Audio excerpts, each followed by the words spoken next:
propiedades físicas.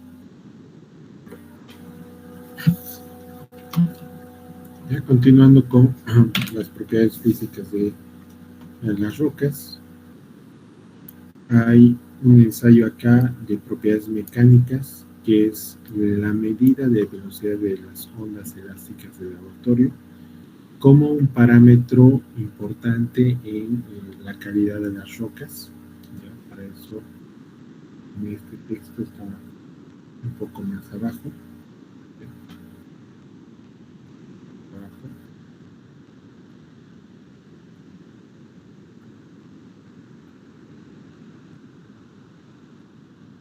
Aquí está.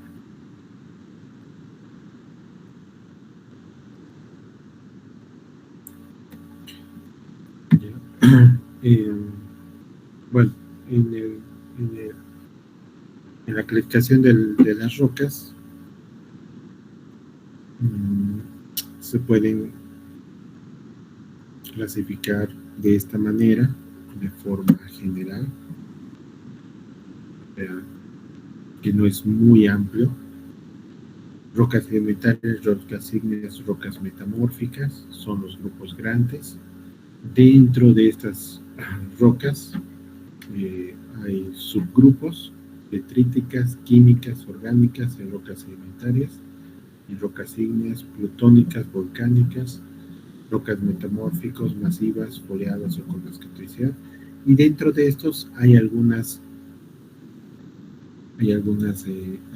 nombres ya específicos de rocas, como ser cuarcita, arenisca, lutita, limolita, conglomerado, en químicas hemaporíticas, calizas, dolomitas, orgánicas, caliza, carbón, rocas coralíferas, en plutónicas, granito, gabro, diorita, volcánicas, basalto, andesita, riolita, masivas, cuarcita, mármol, foliadas o con escatoidad, pizarras, filitas, quistos, genes, ¿no?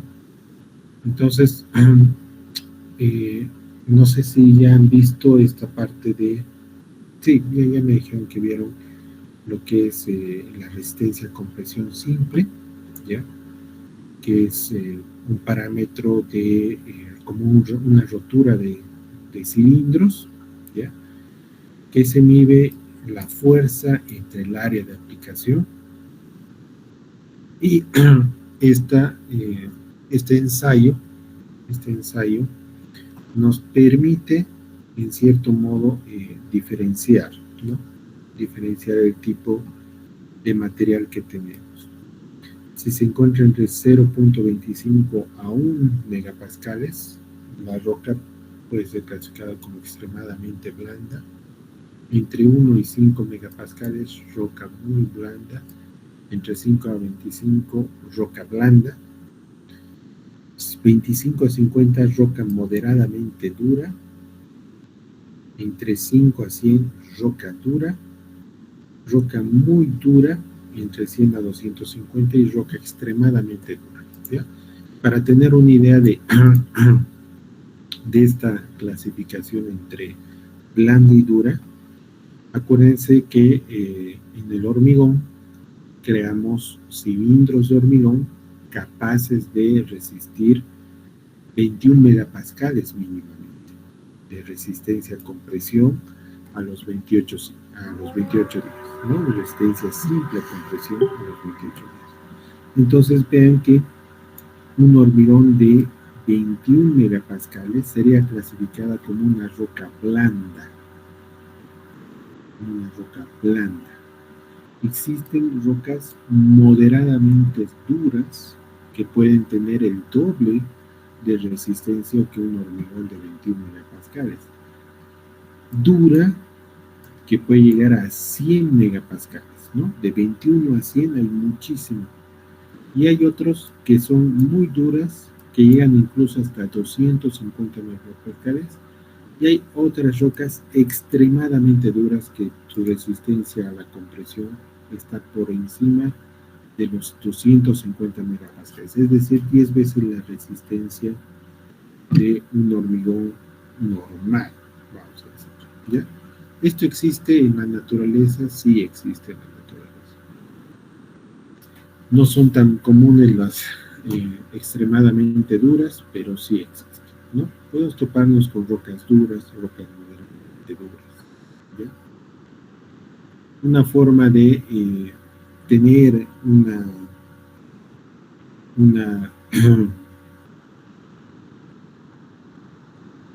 una idea de en qué rangos estamos hablando, ya que hay varios métodos de clasificaciones de rocas que nuevamente vamos a hablar de esto cuando veamos la descripción del macizo rocoso, pero para tomarnos una idea,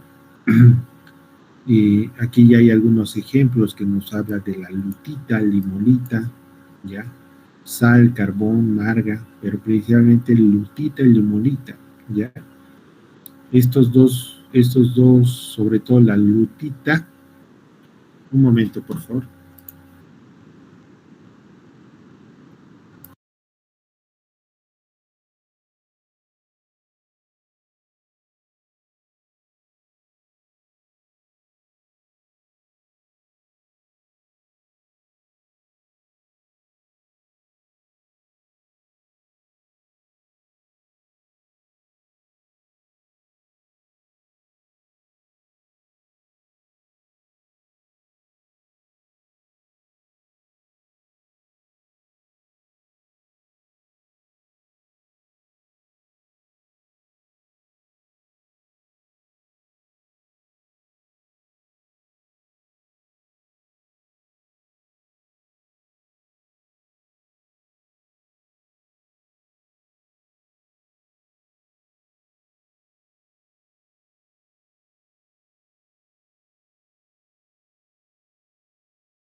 Entonces estaba diciendo que estas tablas son muy útiles, sobre todo para la descripción de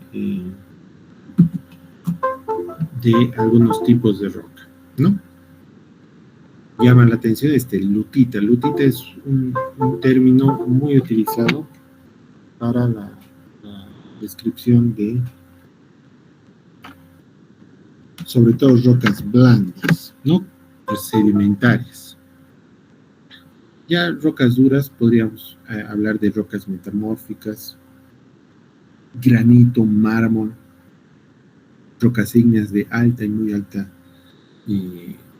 resistencia. Esto tiene que ver también por la formación, ¿no? La formación de este tipo de rocas ígneas es por la explosión de un volcán con presiones elevadas, calor intenso. Entonces esas rocas, la consecuencia es que sean duras, ¿no? Y extremadamente duras, basalto, cuarcita, gabbro, dolomitas, ¿no? Son estas piedras, ¿no? Este tipo de rocas. Entonces, uno de los factores indirectos que uno puede tener como idea de ensayo es la velocidad relativa de onda de la roca, que en este PDF no está está su ensayo, pero aquí está en este enlace donde están los ensayos de suelos y rocas. Vamos a poder ver el cierre reactivo, coeficiente, absorción, resistencia. Aquí está, velocidad sónica.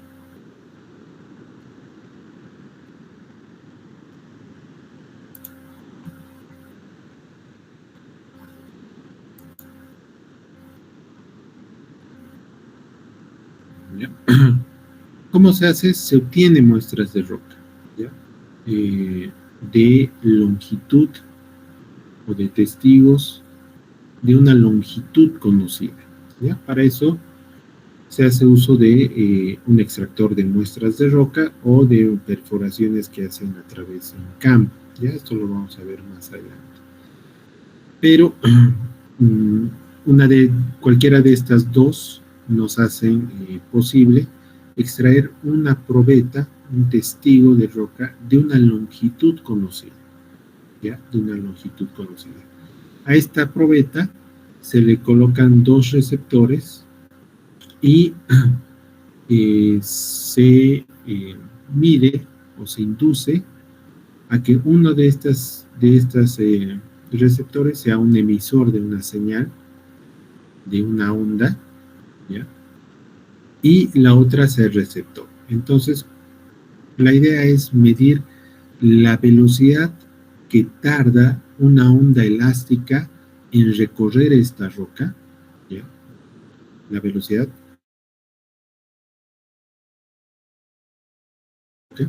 mediante la medición del tiempo que tarda en pasar la onda de un punto al otro punto. Como conocemos la longitud del testigo, podemos medir indirectamente la velocidad dividiendo la longitud entre el tiempo que tarda la onda, ¿ya? Entonces, la probeta es necesario medir su longitud, ¿ya? Usualmente, aquí no hay una regla, pero usualmente estos testigos que se utilizan también para hacer ensayos de resistencia a compresión tienen una dimensión de diámetro y 2 veces la longitud del diámetro su altura. Entonces, usualmente, si el diámetro son 5 centímetros, la altura son 10 centímetros, ¿no? Se tiene que medir con buena precisión la longitud para que haya un buen contacto entre la muestra de roca y el generador de las ondas sísmicas, ¿ya? Aquí se coloca un gel que permite la transmisión de ondas, el buen contacto entre la transmisión de ondas. Y el procedimiento es conectar el receptor y el emisor en esta probeta de roca, ¿ya? Junto con el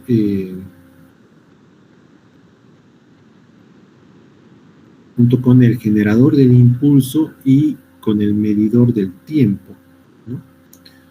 Entonces, también podría hacerse medidas en campo de cuánto es la velocidad de ondas, ¿ya? Aquí podemos ver el equipo, ¿ya? El equipo de generador de las ondas sónicas y sus componentes, que son el receptor y el emisor conectados a las muestras, los testigos de roca, ¿no? Una vez que se mide su distancia, se conecta al equipo y uno puede medir el tiempo que tarda la onda en viajar de este punto a este punto, de tal manera que podríamos conocer la velocidad, ¿ya? De la onda sónica en una muestra de roca, de laboratorio, ¿ya?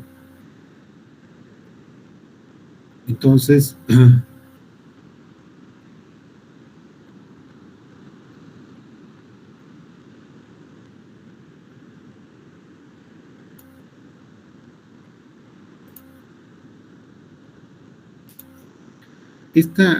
bueno, vamos a adelantarnos un poquito.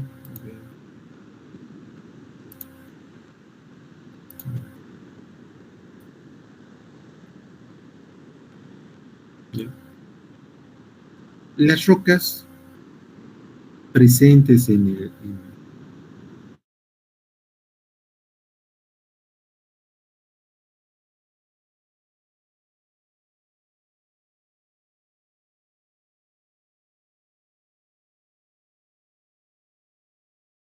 una de estas fallas o alguna de estas características, ¿ya? Que hace que la roca no esté al 100% intacta, ¿ya? Hay un grado de degradación de la roca. Ahora, dependiendo del grado de meteorización o de degradación de la roca, es que uno puede hablar de la calidad de la roca, ¿ya? Sí, podemos ver algunas imágenes.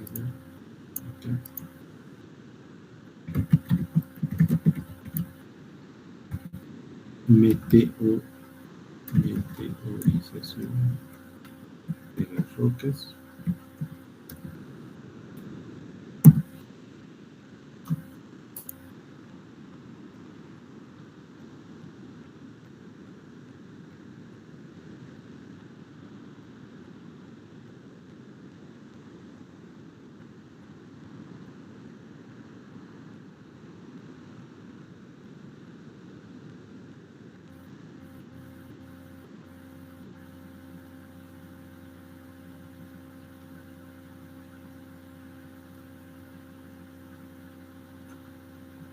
Estoy encontrando.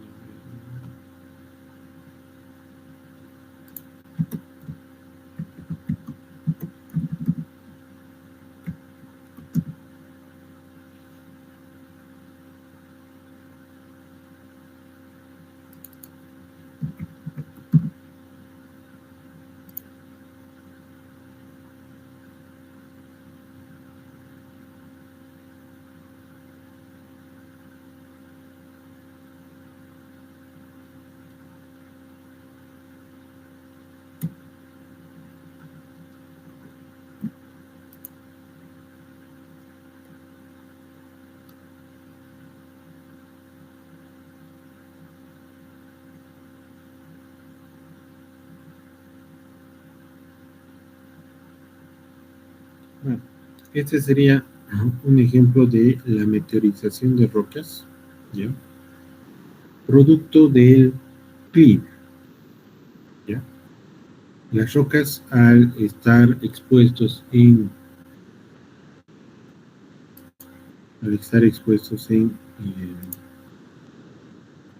al clima, ¿ya? Son sometidos a cambios bruscos de temperatura, a cambios bruscos de humedades, a cambios cíclicos por millones y millones de años de secado y mojado, ¿ya? Lo que con el tiempo se da un proceso natural de degradación de la roca a unidades más pequeñas, ¿ya? Por así decirlo, hacia suelos, ¿ya? Y esto también hay un proceso inverso de sedimentación de los suelos para formar rocas, ¿no? De ahí nace lo que es las lutitas o los, los,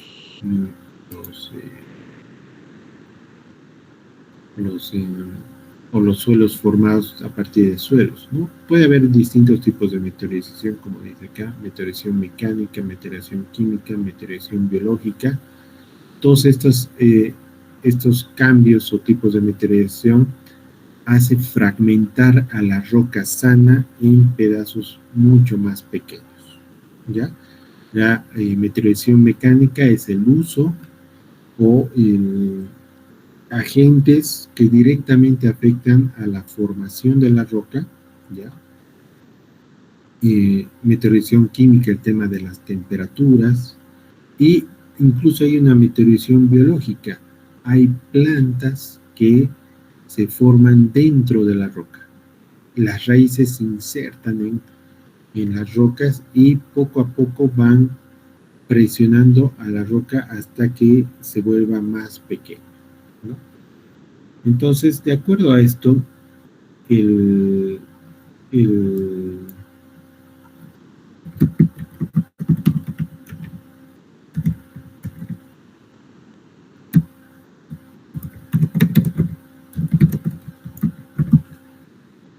un perfil, vamos a decir, ya vamos a mostrar, ya, un perfil típico, ya, en la profundidad, ya, esta es buena imagen, a ver si se puede ampliar.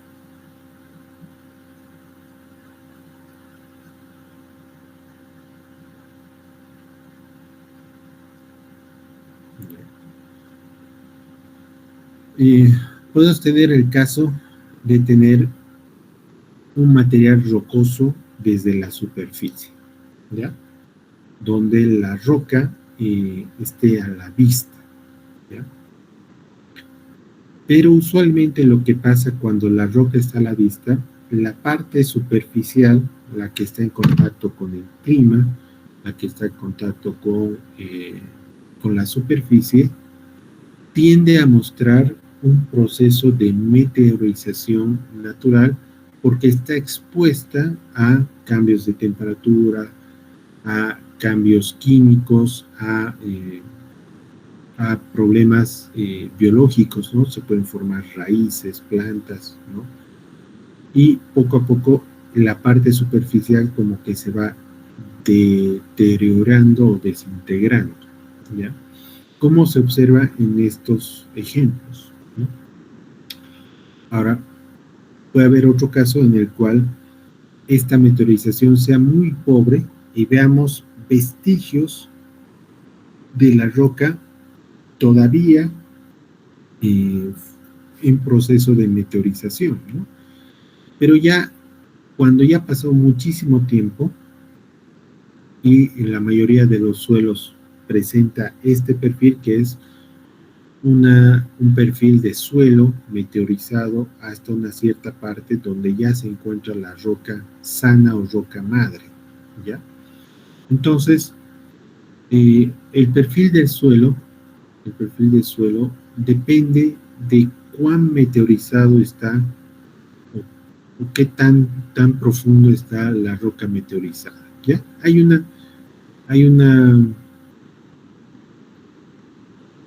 un cambio gradual de meteorización, usualmente cuando son suelos que se forman sin transporte.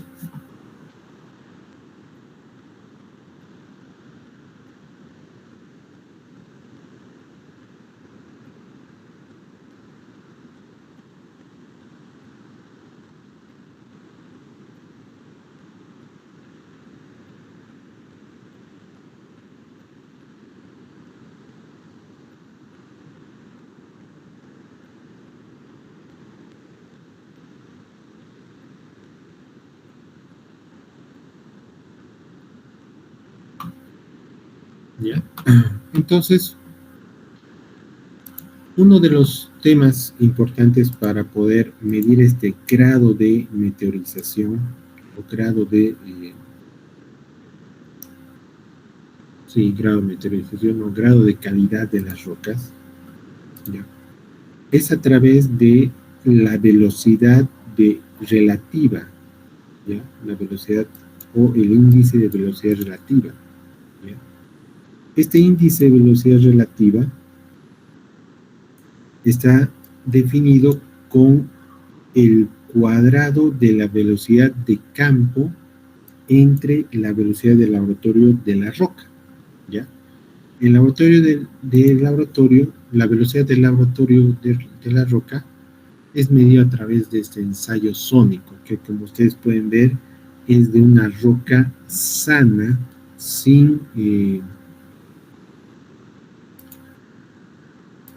sin tener fallas o familias que rompan, ¿no?, esta roca. Esta debe ser una muestra intacta de una roca sana, ¿ya? En la cual uno pueda medir la velocidad que atraviesa esta roca como una velocidad de laboratorio, ¿ya? Pero la velocidad en campo, ¿ya? La velocidad de campo, de la velocidad de ondas longitudinales medidas en campo, en el matriz rocoso, es medido con otro ensayo, ¿ya? Y ese otro ensayo es el ensayo de refracción sísmica, que es este de acá que hemos hablado en principio, ¿ya?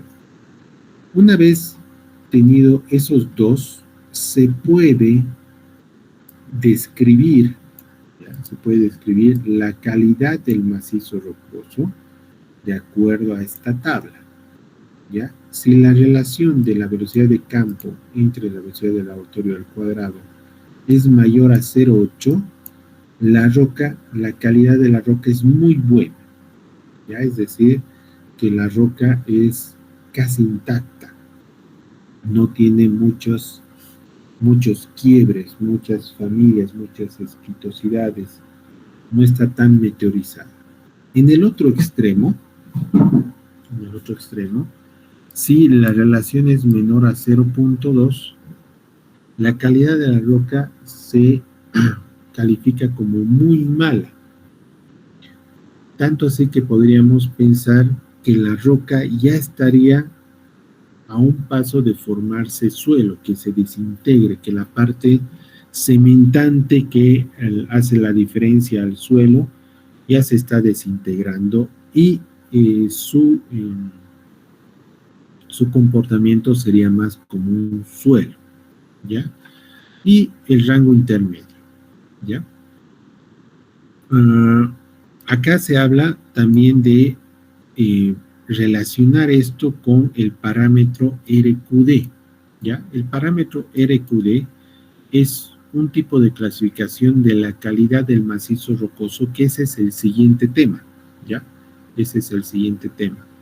Pero más o menos nos quedamos con la idea de que este índice de velocidad relativa nos va a dar una idea del grado de meteorización o alteración de forma cualitativa en los macizos rocosos, ¿ya? De una forma cualitativa. Vean que la relación es prácticamente lineal entre el RQD y el índice de velocidad relativa, ¿ya? Tal manera que un RQD entre 80 a 100% nos tiene que dar una idea de que es un macizo fresco, sin discontinuidades, y menor al 20% sería ya un suelo residual, que es cuando el macizo rocoso se está transformando en un suelo y se ha destruido su estructura, ¿ya? Entonces, para complementar este ensayo tenemos que hablar de cómo se obtiene la velocidad de campo del macizo rocoso. Y eso es a través del sondeo de refracción sísmica, ¿ya? La velocidad del laboratorio se obtiene obteniendo la muestra de roca y aplicándole este ensayo de velocidad sónica. ¿Listo? Entonces, este ensayo de refracción sísmica o prospección sísmica fue el primer método geofísico aplicado en la búsqueda de estratos estructurales de petróleo. Hoy es un buen ensayo que se aplica para todos los ámbitos de ingeniería civil, y se refiere principalmente a aplicar la teoría de refracción, ¿ya? ¿Cuál es la teoría de refracción? Van a tener tiempo de leer esta teoría. Es la que se realiza a que una fuente de energía impulsada es transmitida a través del cuerpo en el cual viaja, ¿ya? Y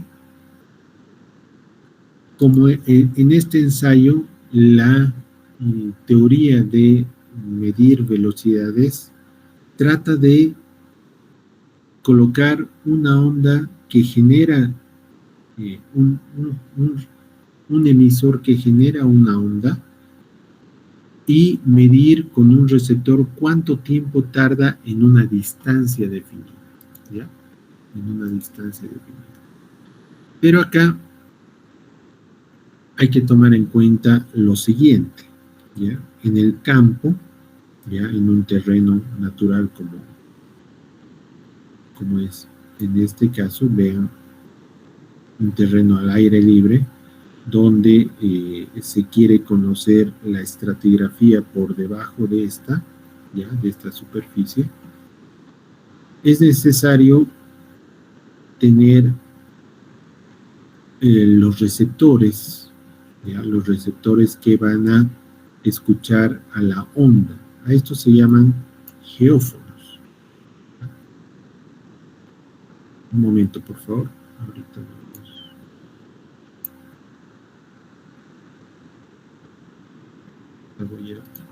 Tenía una presentación.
Ya.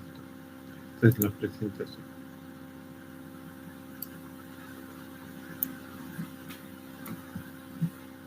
¿Se ve?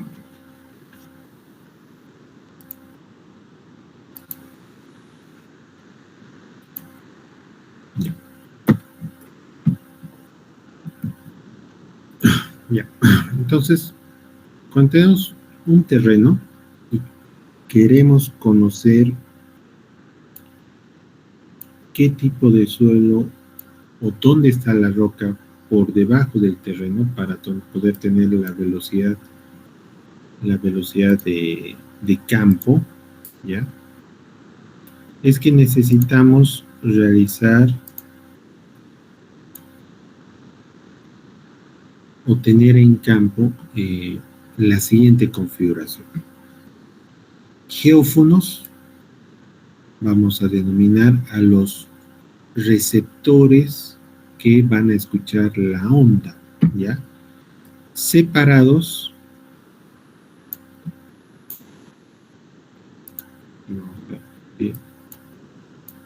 dispuestos en una sola línea, ¿ya? Dispuestos a lo largo de una sola línea, separados a una distancia equidistante, ¿ya? Es decir, todos a 2 metros, todos a 3 metros, todos a 4 metros, todos a 5 metros, etcétera, dependiendo de las características del equipo. Lo usual es que estén separados a una distancia uniforme y constante. ¿Para qué? Para que cuando midamos el tiempo, dividamos en una longitud conocida y podamos tener la velocidad, ¿ya? La velocidad. Distancia entre tiempo, medimos la velocidad de campo. Ahora, estos geófonos, que usualmente son 12 o 24, ¿ya? Dispuestos en una línea recta, a unas distancias equidistantes, son conectados a un sismógrafo, ¿ya? Este sismógrafo va a ser el encargado de recepcionar todo lo que se escucha en los geófonos. A la vez, este sismógrafo está conectado a un geófono especial que está cerca de una carga explosiva o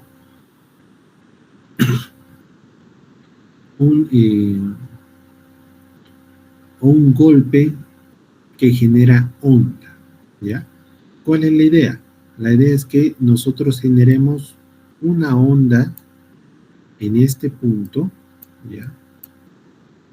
Y la onda empieza a viajar en todos los sentidos, a lo largo, en todas las direcciones. Y el momento que se genera la onda, este geófono que está cerca del golpe le va a avisar al sismógrafo que empiece a registrar lo que escuchan los geófonos, ¿ya? Entonces, en este sentido, los geófonos van a escuchar lo que la onda genera, ¿ya? Y el estudio de esos registros es que vamos a aplicar la teoría de la refracción para poder escuchar. Vean que cuando se genera el golpe, ¿ya? El geófono más cercano inmediatamente empieza a escuchar la onda, ¿ya? Si comparamos este geófono que está cerquita del golpe, ¿ya? Vemos que se perturba a un tiempo muy corto. En cambio, el geófono más alejado, vean que pasa un tiempo y recién la onda que hemos generado empieza a perturbar ese geófono, ¿ya? Un geófono intermedio, vean que el tiempo después de que se ha generado la onda y recién empieza a perturbarse, ¿ya? Aquí la clave de este ensayo es entender que nosotros tenemos que ser capaces de identificar la primera llegada de la onda en los geófonos, ¿ya? En los geófonos. Es decir, que cuando uno se da el golpe, uno puede ver el resultado después del golpe claramente en un tiempo dado, ¿ya? La teoría dice Y la lógica dice que los geófonos que estén cercanos al golpe van a escuchar la onda en un tiempo más corto que un geófono que esté alejado del golpe, ¿ya? Entonces, estos resultados, el resultado que más nos interesa es poder identificar la primera llegada de la onda. ¿Ya? Aquí estoy marcando que el resultado en campo nos debe permitir ver la primera llegada de la onda en campo, producto del golpe que nosotros hemos generado, ¿ya? Ya después, las oscilaciones que registran los geófonos no son de nuestro interés, ¿ya? Será otro tipo de estudio el que tome en cuenta estas ondas detrás de la primera llegada de la onda, ¿ya? Aquí lo importante es poder identificar la primera llegada de la onda, ¿ya? Y la interpretación de este resultado en campo es importante para poder valorar qué tipo de estratos están por debajo, ¿ya? Y cuál es la finalidad, ¿no? La finalidad es poder identificar en estratos o perfiles geofísicos con la característica de la velocidad de la onda, ¿ya? Si la estratigrafía tiene una velocidad de onda que va de menor a mayor, ¿ya? Que usualmente en formaciones de suelos y rocas es así, ¿ya? Esta composición de menor a menor es así, ¿ya? Entonces,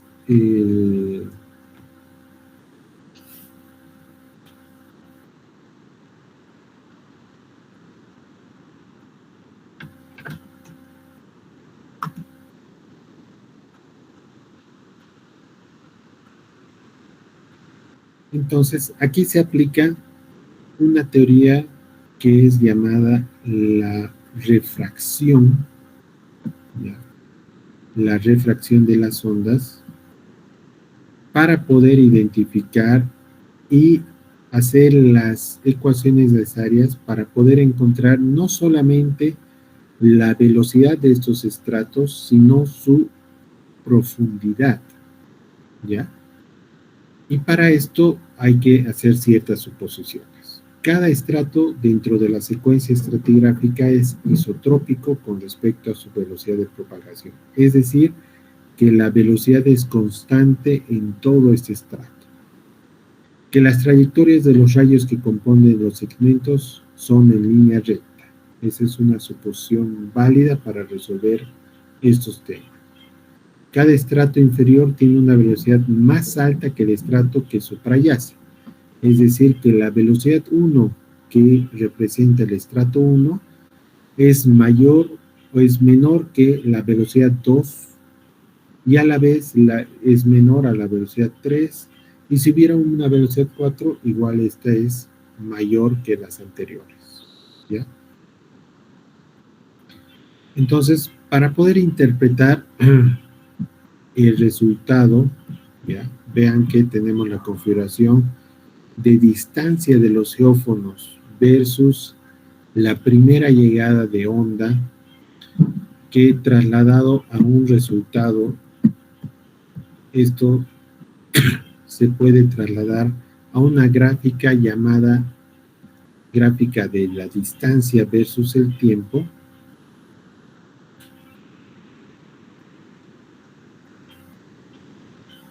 y la interpretación de esto es de la siguiente manera. Cuando se da el golpe, ¿ya? Tenemos que poder identificar tres zonas, ¿ya? La primera zona es en... La primera zona es en la zona cercana al golpe, los primeros geófonos, ¿ya? Donde se puede observar que existe una relación directa entre los resultados de los tiempos, ¿ya? Se podría unir estos resultados a una pendiente de una línea recta que representa la velocidad. ¿Por qué representa la velocidad de esta pendiente? Porque estas gráficas es distancia entre tiempo. Distancia entre tiempo es la velocidad, ¿ya? Entonces se observa una primera zona donde los primeros geófonos claramente están dentro de una línea, ¿ya? Dentro de una línea, ¿ya? Hay una segunda zona, ¿ya? Una segunda zona que tiene la característica que ya es una zona de transición porque se empieza a observar a partir de cierto punto otro tipo de pendiente, ¿ya? ¿Y qué es lo que pasa en este punto? ¿Ya? La onda, cuando se genera un golpe, viaja en todos los sentidos.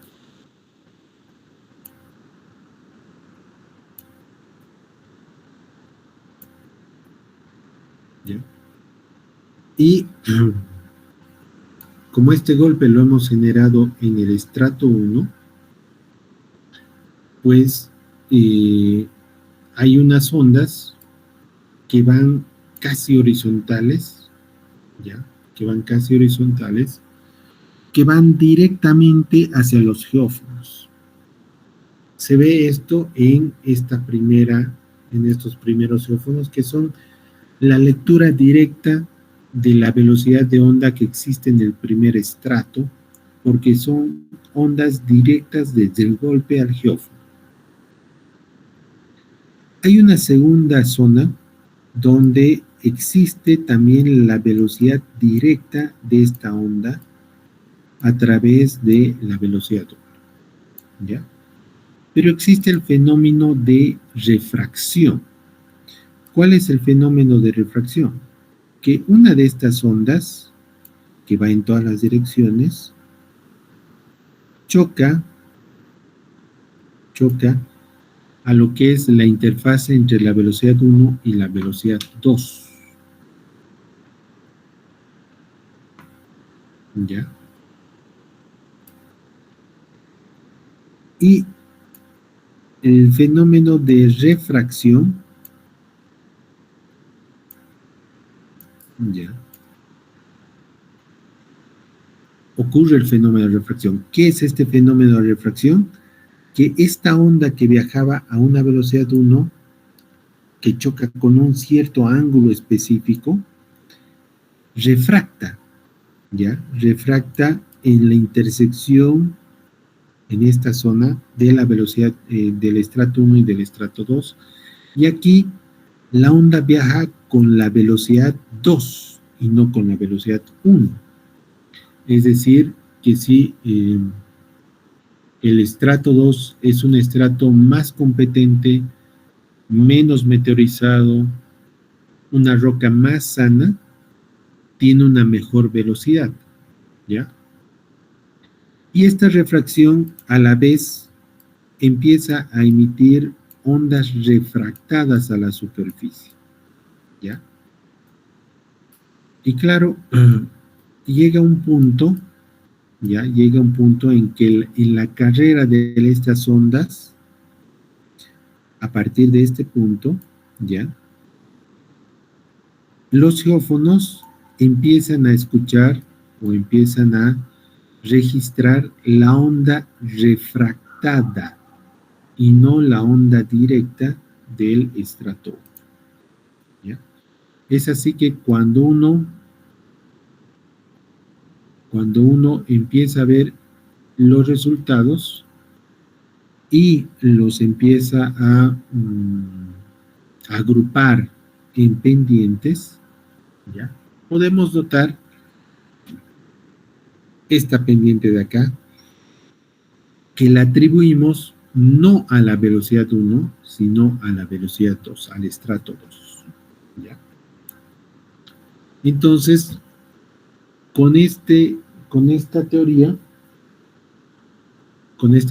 de poder identificar dos estratos planos y límites paralelos, ¿ya? Uno puede hacer la interpretación de los resultados de este ensayo para poder saber tanto la velocidad como la profundidad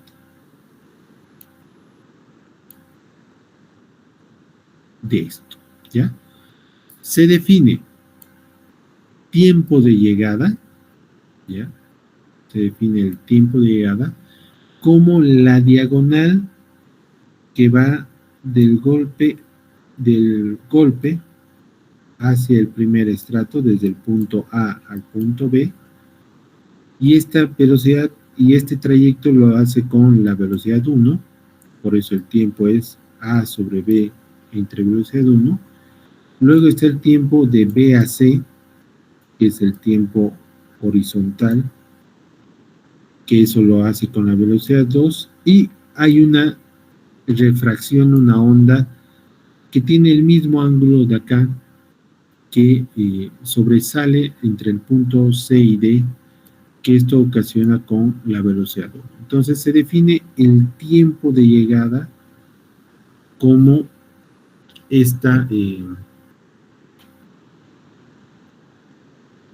estas ecuaciones, ¿no? La diagonal AB y la diagonal CD puede ser escrita como la profundidad del espesor del estrato 1, Z1, entre el coseno de alfa, ¿ya? Y la distancia BC, conocida la distancia entre el golpe y donde termina X, ¿ya? Menos 2 veces Z1 tangente B. Y aquí se define este ángulo alfa por la ley de Snell, que indica que el ángulo que produce esta refracción en la onda, el seno de ese ángulo, es la relación entre la velocidad 1 y la velocidad 2. ¿Ya? Estas ecuaciones nos permiten a nosotros hacer un artificio matemático. ¿Cuál es el artificio matemático acá? El artificio matemático es reemplazar estas unidades, estas distancias, el AB acá, el CD acá, el BC acá, ¿ya? La velocidad, el seno del ángulo, ¿ya? Velocidad 1 entre velocidad 2. Y a reemplazar en esta ecuación y unirlo, ¿ya? Obtener esta ecuación más X entre la velocidad 2, ¿ya? Y más X entre velocidad 2. Si uno reemplaza todas estas dimensiones en esta ecuación y despeja el tiempo, pues vamos a tener 2 veces Z1, el tiempo es igual a 2 veces Z1, el coseno de alfa entre velocidad 1, más X sobre velocidad 2, ¿ya? Entonces, un primer cálculo, ¿ya? Un primer cálculo es tener estas velocidades, ¿ya? Tanto la velocidad 1 como la velocidad 2. Y eso sale del cálculo de las pendientes de esta gráfica, ¿ya? Al saber esta pendiente, relacionamos la pendiente como 1 entre la velocidad 1, que sabemos que este estrato está ahí presente, y la velocidad 2 como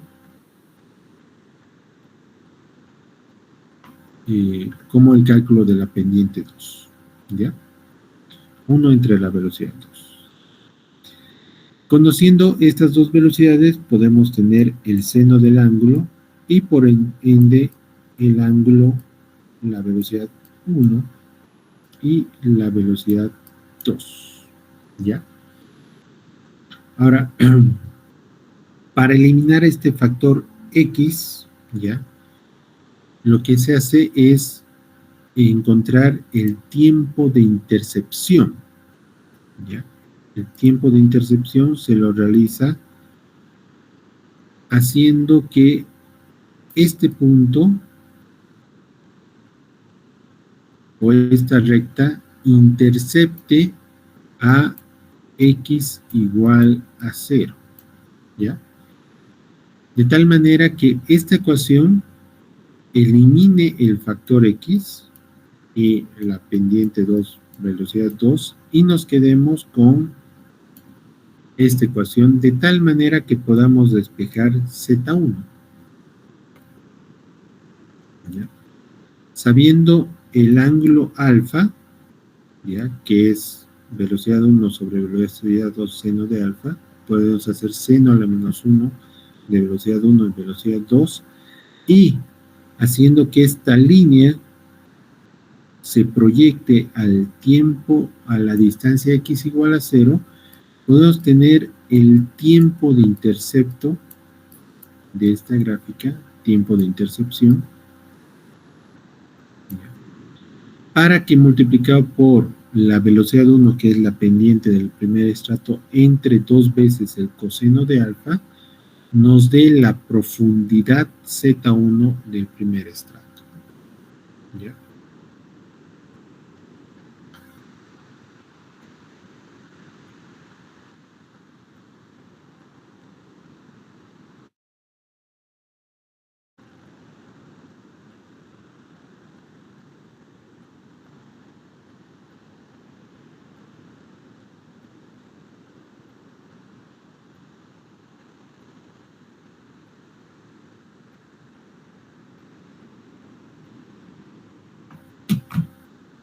¿Ya? Entonces, uno de los resultados que se pueden encontrar es este, ¿ya?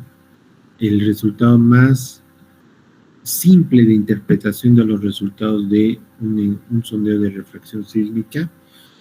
El resultado sería un espesor y dos velocidades, velocidad 1 y velocidad 2, ¿ya?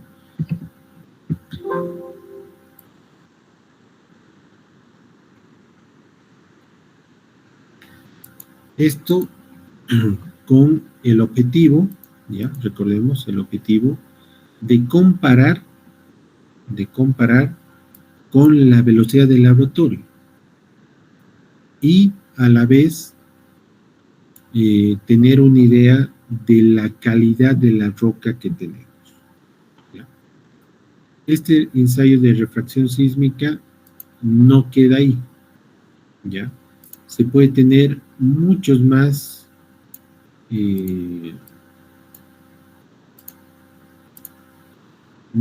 resultados, ¿ya? Pero para eso requiero que ustedes estudien, ¿ya? Estudien para mañana este texto, ¿ya? El texto de, bueno, entraremos desde acá, ensayos del laboratorio de rocas. Aquí hay un link que he creado que es la página de Geotecnia, libros de apoyo. Aquí está suelos 1, suelos 2, hay un libro del SPT, y aquí está el módulo geofísico de refracción sísmica, ¿ya? Que explica el procedimiento y la interpretación de estos mediante ecuaciones, ¿ya? El ensayo no queda ahí, se complica un poco más porque puede haber este tipo de casos donde existan más estratos, puede haber el caso de estratos inclinados, ¿ya? o incluso este tema de zonas de diferentes, que no sean estratos paralelos y rectos, sino que tengan algún tipo de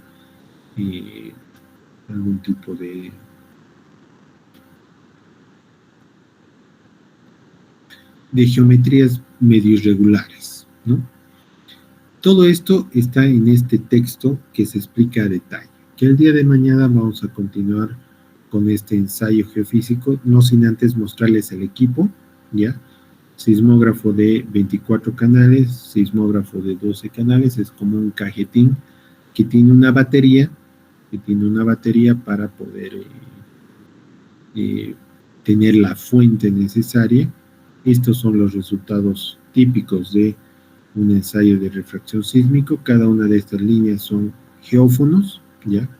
Donde se puede ver la primera llegada de la onda claramente. Estos son los geófonos, son sensores que escuchan y registran las ondas. Se necesitan cables. Inge, disculpe, no está presentado en la pantalla. Sí, ingeniero, no se ve lo que está presentando. Ya, se ha salido esto.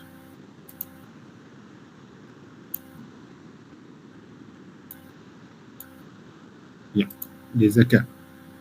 En esta página, que tenemos libros de apoyo, está el texto del módulo geofísico de sondeo de reflexión sísmica, que es lo que estamos viendo. No solamente es la teoría, sino que también presenta los equipos. Aquí están los geófonos, aquí están los sismógrafos, ¿ya?